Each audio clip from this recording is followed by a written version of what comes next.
God has shown that he cares in that he came down to us to do our dirty work.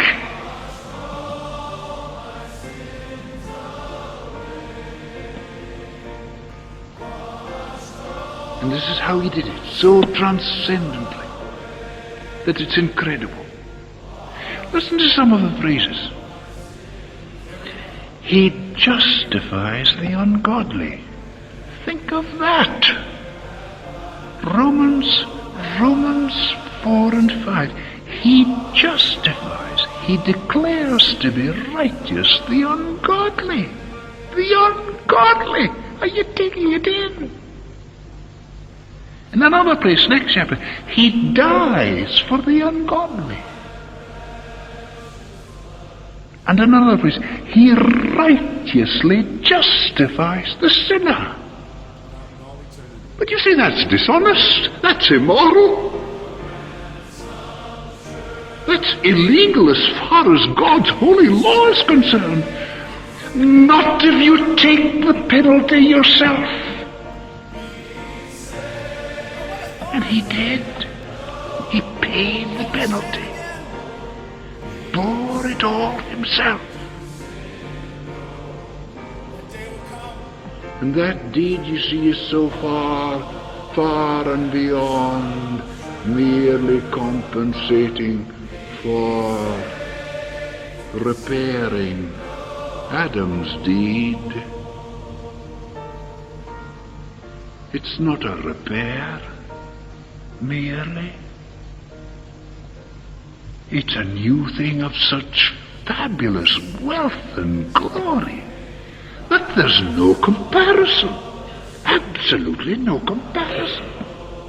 What Christ does for us is not to be compared with what Adam did against us. And you see, the marvelous scene, and this is where the whole thing begins to tie up, you see, and you begin to see what the gospel is about, what it is to be a Christian. The barrier to God's taking us into his arms, into his heart, into his home, into his life, into his heaven, is removed. The barrier of our sin, he removes it himself. And that's why the apostle here speaks of justification unto life.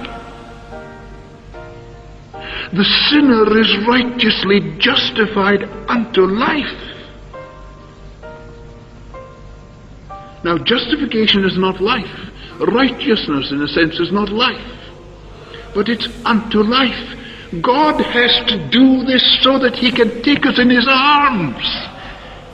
He can't, in one sense, you see, he can't take us to his home if we're dirty. He's perfect. And we've got to be perfect before we get there. But how can we be perfect? Well, he does it by his own blessed deed. He does it. And having done it, having dealt with the sin, he says, now come away, come away, come away into my arms and be mine forever and ever and ever. That's justification.